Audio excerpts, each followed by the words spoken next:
আজ বৃহস্পতিবার 30শে বৈশাখ 2026 সালের 14ই মে। মেষ রাশি, মেষ লগ্ন, এরিস সাইনের জাতক জাতিকাদের আজকের দিনটি কিন্তু এক কথায় মধ্যম প্রকৃতির অতিবাহিত হবে।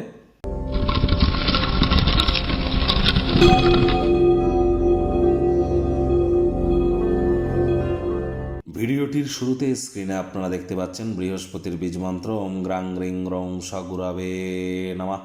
সকাল দুপুর সন্ধ্যা 3 বেলায় বৃহস্পতির এই বীজমন্ত্র 108 বার জপ করুন, অত্যন্ত উপকৃত হবেন। বর্তমানে কিন্তু বৃহস্পতি অতিচারী হয়েছেন। বৃহস্পতি একটানা 7.5 বছরের জন্য অতিচারী থাকবেন। পরিবার পরিজন, আত্মীয় স্বজন, পাড়া প্রতিবেশী, বন্ধু বান্ধব, আমাদের পুত্র সন্তান, বিবাহ এবং নাম যশ খ্যাতি প্রভাব প্রতিপত্তি, শরীরের ওজন, এগুলির ধারক কারক বাহক গ্রহ বৃহস্পতি। Banking sector, financial sector, travel tourism industry, sports, export import industry, শিক্ষকতা, যারা টিচার প্রফেসর আছেন সবই কিন্তু জুপিটারের ডিপার্টমেন্টের আন্ডারেই পড়ে। আর বৃহস্পতি বর্তমানে 7.5 বছরের জন্য অতিচারী করার কথার অর্থ কী? সাধারণত বৃহস্পতি বছরে একবার রাশি পরিবর্তন করে, কিন্তু এখন বৃহস্পতি বছরে 3 বার রাশি পরিবর্তন করছেন। দ্রুত গতিতে তিনি পরিভ্রমণ করছেন নিজস্ব কক্ষপথে।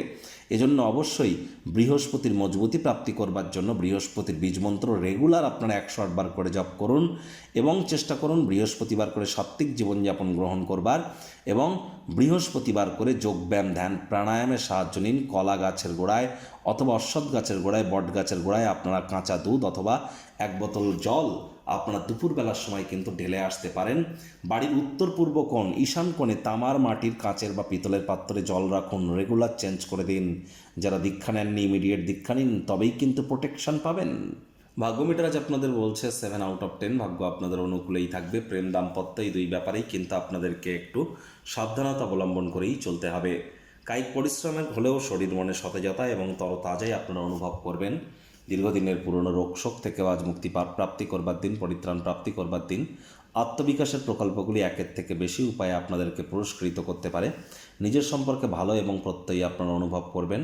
আর্থিক সুযোগ সুবিধা প্রাপ্তি আপনারা করবেন, তবে মাত্রা অতিরিক্ত চাহিদা এবং আগ্রাসী প্রকৃতির কারণে যথেষ্ট পরিমাণে অর্থ উপার্জন করতে আপনারা সক্ষম হবেন না। নতুন উদ্যোগ, পরিকল্পনা, নির্মাণ কার্যকে আজ আপনারা পিছিয়ে দিন। আয়েশ, আমোদ প্রমোদ, বিনোদনের জন্য আজকের দিনটি দুর্দান্ত একটি দিন।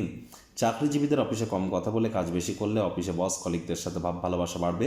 কর্মক্ষেত্রে অভিনন্দনের পাত্রপাত্রী হতে পারেন। রাজনীতিবিদ যারা আছেন জনসংযোগ বৃদ্ধি করুন। শর্টকাট অবলম্বন করে লাইফে কিন্তু খুব একটা সাকসেস আপনারা পাবেন না।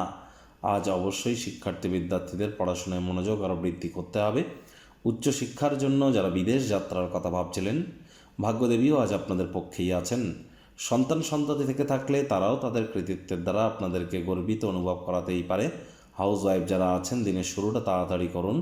প্রেমিক প্রেমিকা, স্বামী স্ত্রী, না ভাব ভালোবাসা, রোম্যান্স, না তর্ক বিতর্ক, অশান্তি, কোনোটাতেই বাড়াবাড়ি যেন করবেন না। অন্যান্য দিনের ন্যায় আজকের দিনটিকে সাধারণ হিসাবে ট্রিট করুন। স্বামী স্ত্রী একসাথে চমৎকার একটি সন্ধ্যাবেলার সময়টি উপভোগ করুন। দূর সম্পর্কের কোনো আত্মীয় স্বজনদের তরফ থেকে অপ্রত্যাশিত কোনো বার্তা পুরো পরিবারের জন্য কিন্তু উত্তেজনার মুহূর্ত কিন্তু বইয়ে আনতে পারে। আজ পরিবার পরিজনদের উপর জোর করে নিজের মতামতকে যেন জাহির করতে যাবেন না। ছোটোখাটো ব্যাপারে অন্যের বিষয়ে ভুল ত্রুটি ধরার স্বভাব থাকলে ত্যাগ করুন। শত্রুপক্ষ, বিরোধী পক্ষ আজ কিন্তু খুব একটি শক্তিশালী থাকছে না।